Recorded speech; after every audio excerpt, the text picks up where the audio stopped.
कैसे हो आप सब लोग। Hope you are doing well students. आज हम पढ़ेंगे इकोनॉमिक्स का chapter that is theory of demand. तो इससे पढ़ने से पहले हम कुछ वर्ड को समझते हैं।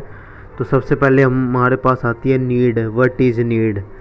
तो आप बता सकते हो नीड क्या होती है? नीड जैसे कि रोटी, कपड़ा और मकान। हमारे पास फूड हो गया, क्लॉथ और हाउस। ये सब हमारी क्या है? ये सब हमारी नीड्स है, ये सब हमारी ज़रूरत है। इसके बिना कोई भी व्यक्ति नहीं रह सकता। ये चाहे रिच हो, चाहे पुअर हो, चाहे मिडिल क्लास पीपल हो, इसके बिना कोई भी बंदा नहीं रह सकता। ये सब हमारी क्या है? ये सब हमारी नीड है। तो हर एक व्यक्ति की नीड हर अलग अलग होती है। जैसे किसी के लिए एसी भी किसी की नीड हो सकती है, बट एसी किसी के लिए नीड हो सकती है, बट उस सेम टाइम पर एसी किसी के लिए वॉन्ट्स भी हो सकती है। किसी के लिए एसी नेसेसिटी गुड्स भी हो सकती है, और किसी व्यक्ति के लिए एसी लग्जरियस गुड्स भी हो सकती है। जैसे कि रिच पीपल के लिए एसी नीड हो सकती है, बट पुअर पीपल के लिए एसी लग्जरियस गुड्स हो सकती है, होती है।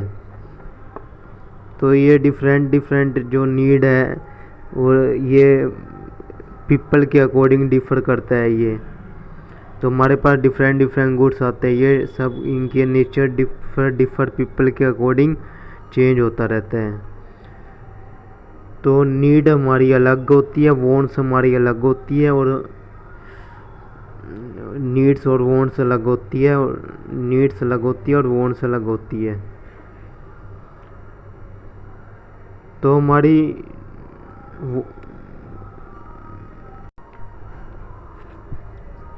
तो जब इंडिविजुअल की नीड्स और वांट्स को इकट्ठी कर देते हैं हम, वो हमारी डिमांड हो जाती है। कंज्यूमर को वो गुड्स की ज़रूरत भी है, और उसको वो गुड्स चाहिए भी, और उसके बाद उस गुड्स को ख़रीदने के लिए पैसे भी है। तो वो हो जाती है हमारी डिमांड। जब कंज्यूमर रेडी हो जाता है बाय करने के लिए, वो चीज़ होती है हमारी डिमांड। तो चलिए हम शुरू करते हैं चैप्टर को। सबसे पहले हमारे पास आते हैं quantity demanded. It refers to the specific quantity to be purchase against a specific price of a commodity. एक कंज्यूमर किसी स्पेसिफिक गुड्स को खरीदता है किसी पर्टिकुलर प्राइस पे, तो वो हमारी क्या होती है? Quantity demanded. कितनी क्वांटिटी में वो गुड्स खरीद रहा है। जैसे कि for example, Mohan purchase 4 ice cream at ₹10। जो मोहन है वो 4 आइसक्रीम को खरीदता है 10 रुपये के हिसाब से। तो 4 हमारी क्वांटिटी है और 10 रुपये प्राइस है। तो मोहन के पास 10 रुपये भी है, और वो 4 आइसक्रीम खरीदने योग्य भी है। तो ये होता है हमारा क्वांटिटी डिमांडेड। उसके बाद हमारा आता है demand. It refers to various quantities of a commodity which a buyer is ready to purchase at different possible price of that commodity। तो डिमांड हमारा क्या होता है? इसमें एक जो इंडिविजुअल होता है वो डिफरेंट क्वांटिटी को खरीदने के लिए तैयार हो जाता है डिफरेंट पॉसिबल प्राइस में। जब एक इंडिविजुअल गुड्स को परचेज़ करने के लिए रेडी हो जाता है, और उसके बाद वो पास वो पैसे है भी, वो हमारी हो जाती है डिमांड। उसके बाद हमारे पास नेक्स्ट टर्म आती है डिमांड शेड्यूल।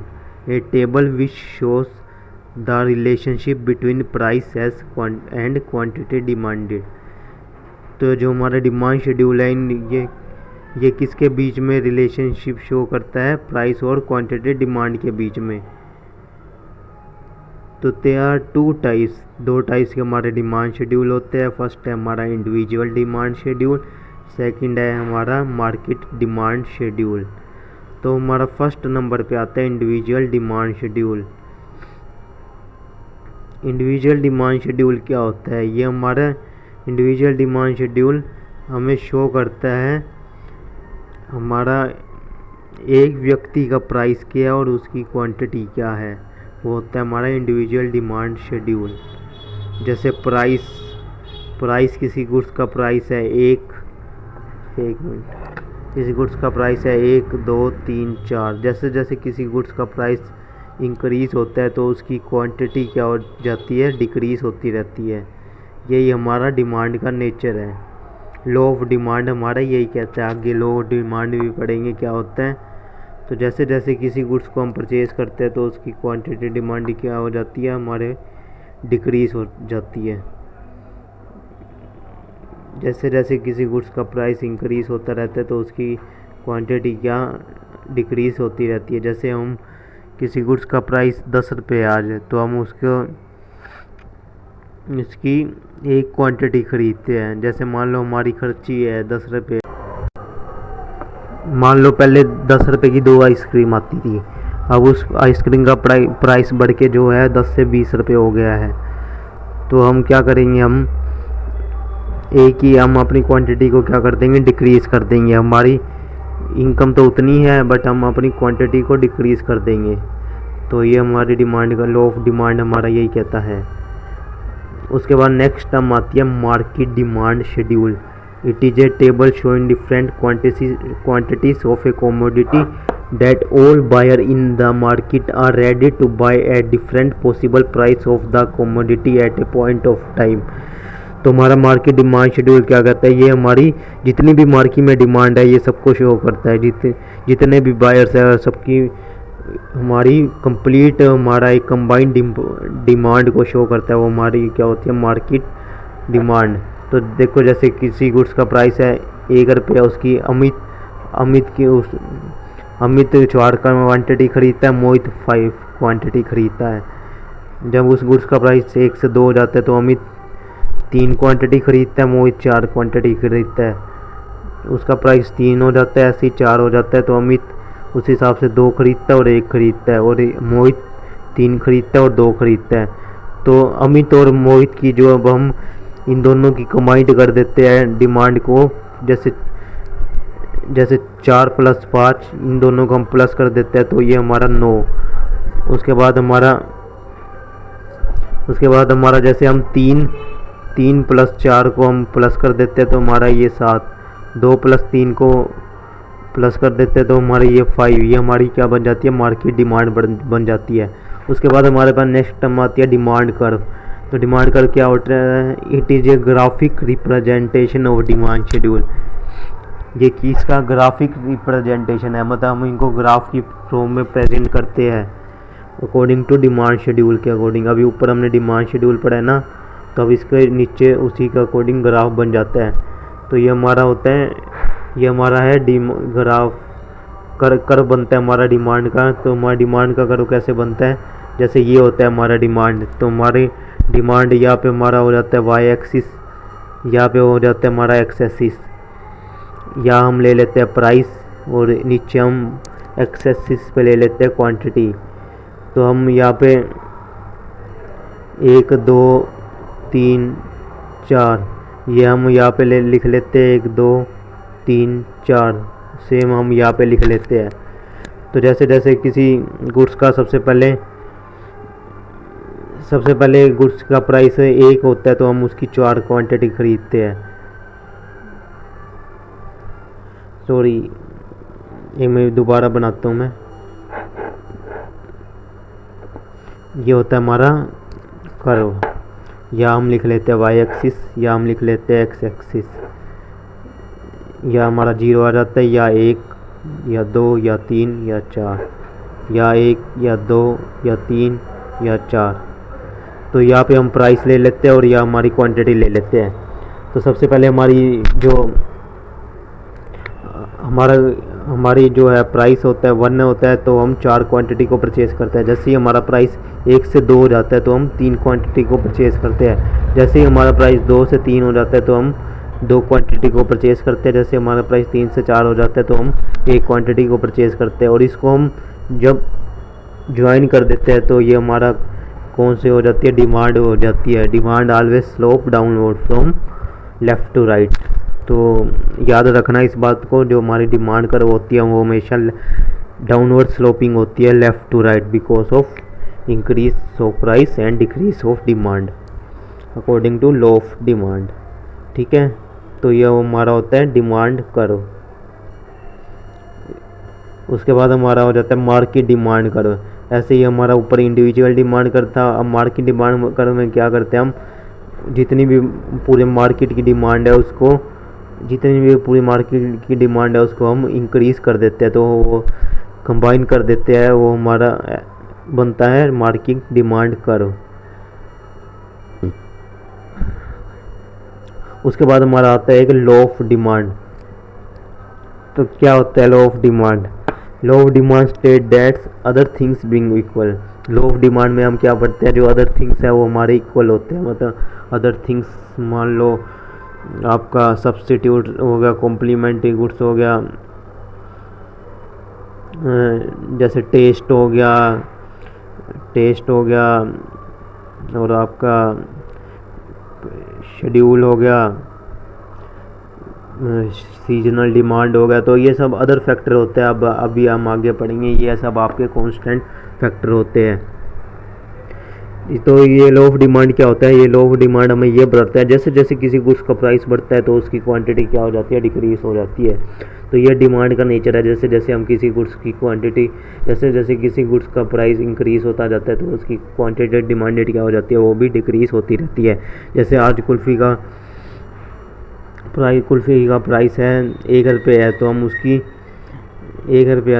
4 रुपये क्वांटिटी खरीदते हैं। जैसे कि कुल्फ़ी का प्राइस कल से 1 से 2 रुपये होगा, तो हम उसकी क्वांटिटी डिक्रीज़ कर देंगे, 3 कर देंगे या 2 कर देंगे। जैसे ही उस कुल्फ़ी का प्राइस 3 होगा तो हम उसकी क्वांटिटी 1 कर देंगे। तो जैसे जैसे किसी गुड्स का प्राइस बढ़ता है तो हम उसकी क्वांटिटी डिमांड डिक्रीज़ कर देते हैं, वो होता है हमारा लॉ ऑफ डिमांड। तो इन्वर्स रिलेशनशिप होता है, किसी गुड्स का प्राइस इंक्रीज़ होएगा तो उसकी क्वांटिटी डिमांड डिक्रीज़ हो जाएगी। जैसे किसी गुड्स का प्राइस इंक्रीज़ होएगा तो उस गुड्स की क्वांटिटी डिमांडेड क्या हो जाएगी, वो डिक्रीज़ हो जाएगी। और इसी के रिवर्स, जैसे किसी गुड्स का प्राइस डिक्रीज़ होएगा तो उसकी क्वांटिटी डिमांडेड इंक्रीज़ हो जाएगी। तो यही होता है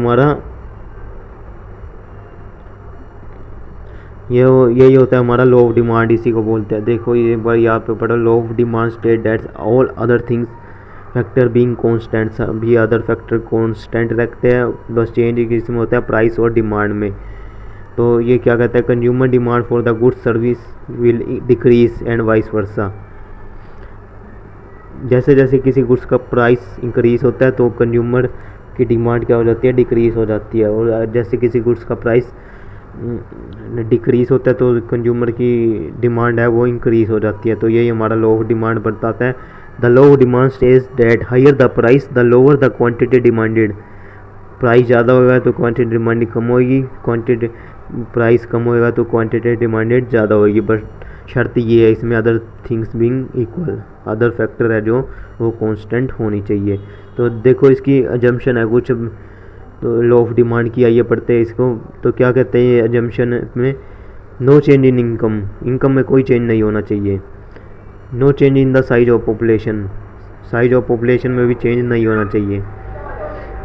no change in price of related goods, price और रिलेटेड गुड्स में कौन से आ जाते हैं, substitute goods and complementary goods. Substitute goods क्या होते हैं, substitute goods that goods which can be substituted for each other.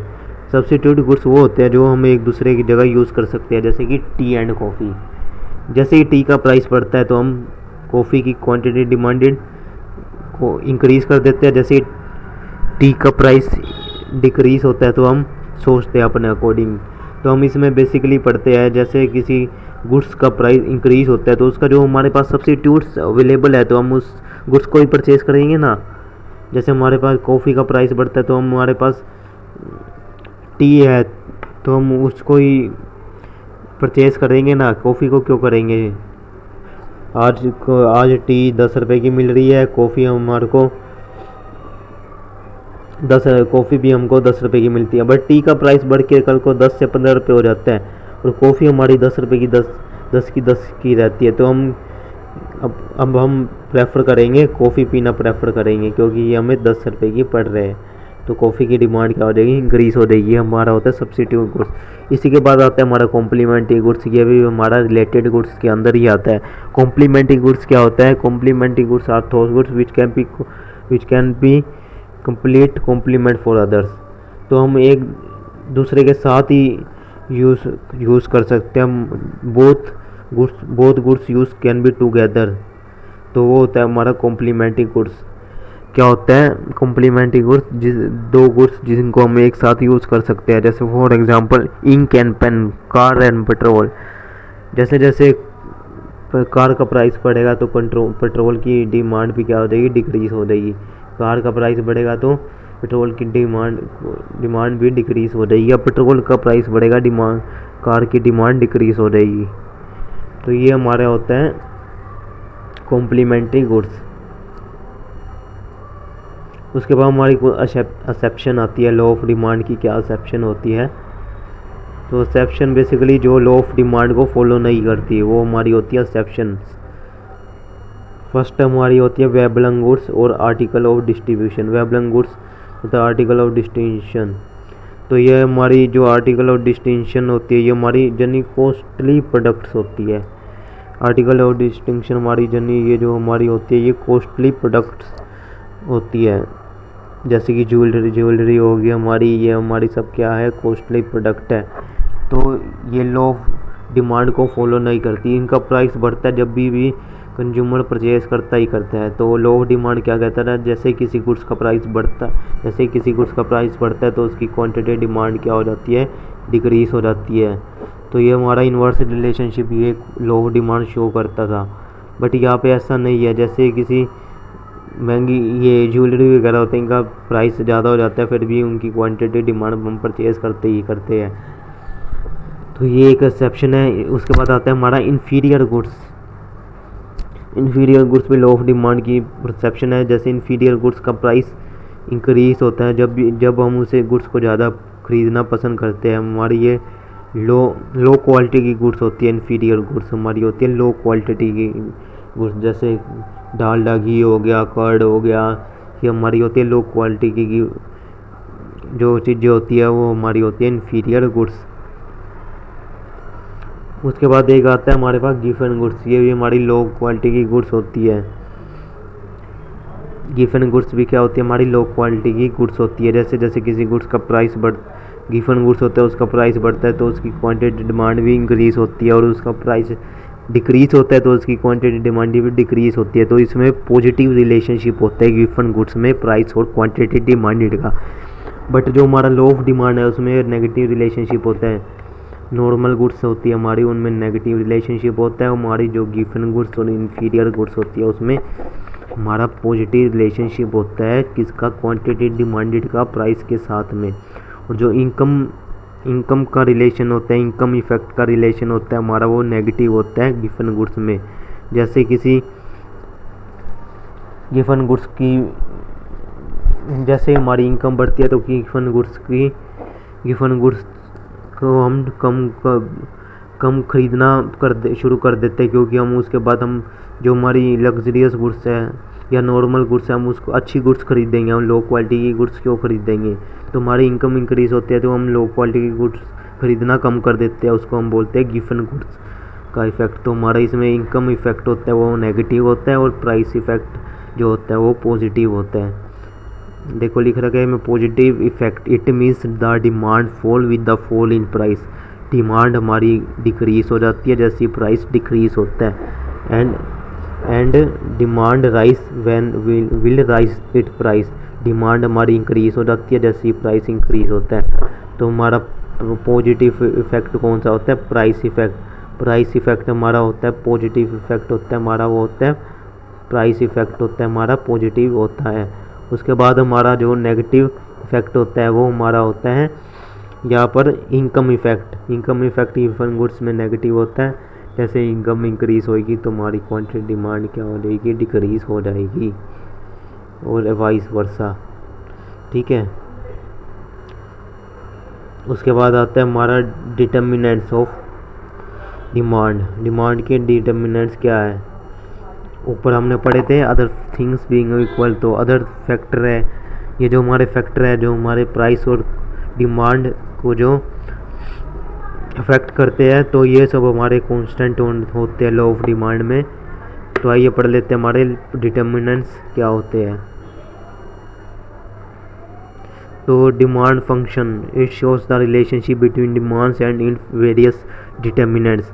Demand function हमारा डिमांड और डिटर्मिनेंट्स के बीच में रिलेशनशिप शो करता है। तो सबसे पहले हमारे पास आता है individual demand function. It shows relationship between individual demand and its various determinants. ये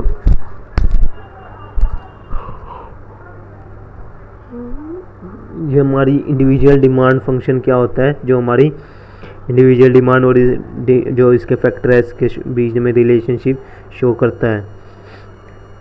तो क्या क्या फैक्टर है, सबसे पहले होता है हमारा प्राइस ऑफ कमोडिटी। तो आप अभी पढ़ा ही होगा, जैसे जैसे किसी गुड्स का प्राइस इंक्रीज होता है तो उसकी क्वांटिटी डिमांडेड फॉल हो जाती है, और जैसे किसी गुड्स का प्राइस डिक्रीज होता है तो उसकी क्वांटिटी डिमांड इंक्रीज हो जाती है।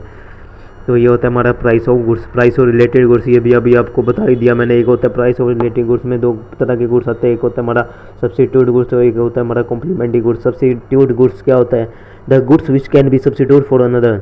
वो गुड्स जो हम किसी दूसरे गुड्स की जगह को यूज़ करते हैं वो होता है हमारा सब्स्टिट्यूट गुड्स। जैसे एग्जांपल लिया था मैंने टी और कॉफ़ी, टी एंड कॉफ़ी का एग्जांपल लिया था। टी का प्राइस बढ़ेगा, कॉफ़ी की डिमांड इंक्रीज़ हो जाएगी।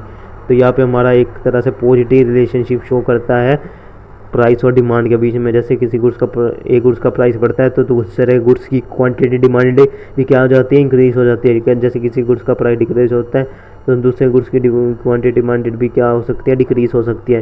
तो यह एक तरह से हमारा पॉजिटिव रिलेशनशिप शो करता है सब्स्टिट्यूट गुड्स के केस में। लिखा है ना, दिस गुड्स है पॉजिटिव इफेक्ट, तो इस गुड्स में पॉजिटिव इफेक्ट होता है। उसके बाद हमारा आता है कॉम्प्लीमेंट्री गुड्स। कॉम्प्लीमेंट्री गुड्स हमारा कौन से गुड्स होते हैं, कॉम्प्लीमेंट्री गुड्स में वो गुड्स होते हैं जो एक दूसरे के बिना यूज़ नहीं कर सकते। तो हमारा होता है पेट्रोल एंड कार। इस the price of rice the demand for the fall. जैसे ही पेट्रोल का प्राइस बढ़ा तो कार की डिमांड डिक्रीज हो रही, या कार का प्राइस बढ़ा तो पेट्रोल की क्वांटिटी डिमांड क्या हो जाती है, डिक्रीज हो जाती है। तो ये होता है हमारा नेगेटिव रिलेशनशिप शो करता है। उसके बाद हमारा होता है income of consumer. Income of consumer हमारा क्या शो करता है कि जैसे जैसे कंज्यूमर की इनकम बढ़ती है तो उसकी जो डिमांड भी क्या हो जाती है, इंक्रीज हो जाती है। फॉर एग्जांपल मान लो आज तुम 10 रुपये कमाते हो, सॉरी 10 तो बहुत कम हो गए, आप 10,000 रुपये कमाते हो, तो उसमें से आप 6,000 रुपये अपना खर्चा कर देते हो और 4,000 रुपये सेव कर लेते हो। तो कल को मान लो आपकी इनकम होगी बढ़ के 10 से होगी 15,000 होगी, तो इसमें आपका 50% इनकम आपकी 50% इंक्रीज़ होगी। 10 से 15,000 50% इंक्रीज़ होगी। तो आप मान लो अब आप भी अपना एक्सपेंडिचर 50% इंक्रीज़ करना चाहोगे, या मान लो जितने भी परसेंट आप इंक्रीज़ करना चाहोगे वही तो नहीं रखोगे ना। आप 10,000 कमाते थे, 6,000 खर्चा करते थे, आप अब 15,000 कमा रहे हो तो आप 8,000 खर्चा करोगे या फिर 9,000 खर्चा करोगे। तो आपके ऊपर ये डिमांड करते हैं। तो आप थोड़ा तो अपना एक्सपेंडिचर इंक्रीज़ करोगे ना, आपकी सैलरी इंक्रीज़ होती है और बाकी का पैसा आप सेव करोगे। तो ये हमारा एक पॉजिटिव रिलेशनशिप शो होता है। जैसे आपकी इनकम इंक्रीज़ होती है तो हमारी डिमांड भी क्या हो जाती है, इंक्रीज़ हो जाती है, और हमारी इनकम डिक्रीज़ होती है तो डिमांड भी डिक्रीज़ हो जाती है। तो इस केस में भी पॉजिटिव रिलेशनशिप होता है नॉर्मल गुड्स में। और नॉर्मल गुड्स में देखो इनकम का पॉजिटिव रिलेशनशिप होता है। जो हमारी इन्फीरियर गुड्स है उस केस में हमारा नेगेटिव रिलेशनशिप होता है। नेगेटिव मीन्स इनकम बढ़ेगी तो इन्फीरियर गुड्स जो है हम लो क्वालिटी की गुड्स होती है, इन्फीरियर गुड्स, उसको हम कम ख़रीदना पसंद करेंगे, हम हाई क्वालिटी की गुड्स को परचेज़ करेंगे। उसके बाद हमारा पास आता है टेस्ट। तो टेस्ट कैसे अफेक्ट करता है डिमांड को, हमारा टेस्ट क्या है उस अकॉर्डिंग डिमांड को अफेक्ट करता है। The taste of consumer depends upon trend, fashion and climate. If the taste of commodity is favourable it leads to more demand of a commodity. जैसे मतलब मान लो अगर आप कोई भी गुड्स बनाते हो, आप कोई भी गुड्स को बनाते हो, उसका टेस्ट मान लो उसका सीजन चल रहा है, उसकी डिमांड उस टाइम पे ज़्यादा है। कोई सीजनल गुड्स है, जैसे सीजनल गुड्स की में वो विंटर हमारे पास वेदर होता है, उसमें हमें छतरी की ज़्यादा, अम्ब्रेला होता है उसकी ज़्यादा नीड होती है। तो उस टाइम पे आपका छतरी का बिजनेस जो है वो ज़्यादा चलता है, तो उस टाइम पे वो आपके अम्ब्रेला की डिमांड ज़्यादा रहती है। उसी टाइम पे हमारा जो विंटर वेदर रहता है उसमें आपको जो गर्म कपड़े है उसकी डिमांड ज़्यादा रहती है, आपकी जैकेट्स वगैरह की डिमांड ज़्यादा रहती है। तो ये हमारा होता है टेस्ट। उसके बाद expectation, if the consumer expect the price of quantity will rise in future. और कंज्यूमर ये एक्सपेक्ट करता है कि किसी गुड्स का प्राइस है वो फ्यूचर में वो क्या करेगा, वो बढ़ जाएगा, तो वो प्रेफर करता है प्रेजेंट में गुड्स को परचेज़ करने की, तो वो आज ही उस गुड्स को परचेज़ कर लेगा। जैसे कंज्यूमर मान लेता है भाई आज इसको गुड्स का प्राइस 100 रुपये है, कल को ये आने वाले टाइम को में 120 रुपये का हो जाएगा, तो वो आज ही उस गुड्स को प्रेफर करना पसंद करता है। उसके बाद हमारे ये कुछ मार्केट डिमांड के डिटर्मिनेंट्स है, ये भी हमारे इफेक्ट करते हैं। सबसे पहले population size, distribution of income. तो वो हमारी जैसे जैसे पॉपुलेशन इंक्रीज़ होती है तो हमारी डिमांड भी इंक्रीज़ होती है, पॉपुलेशन डिक्रीज़ तो डिमांड भी डिक्रीज़। डिस्ट्रीब्यूशन ऑफ इनकम, जैसे हमारा अगर इक्वली डिस्ट्रीब्यूट होती है इनकम तो मोर डिमांड होगी, अगर अनइक्वली डिस्ट्रीब्यूट होगी तो लेस डिमांड होगी। तो ये हमारे डिटर्मिनेंट्स थे जो डिमांड को अफेक्ट करते हैं। बाकी का गाइस बहुत ऑलरेडी काफ़ी वीडियो बहुत लंबी हो चुकी है, बाकी का चैप्टर नेक्स्ट वीडियो में करेंगे। थैंक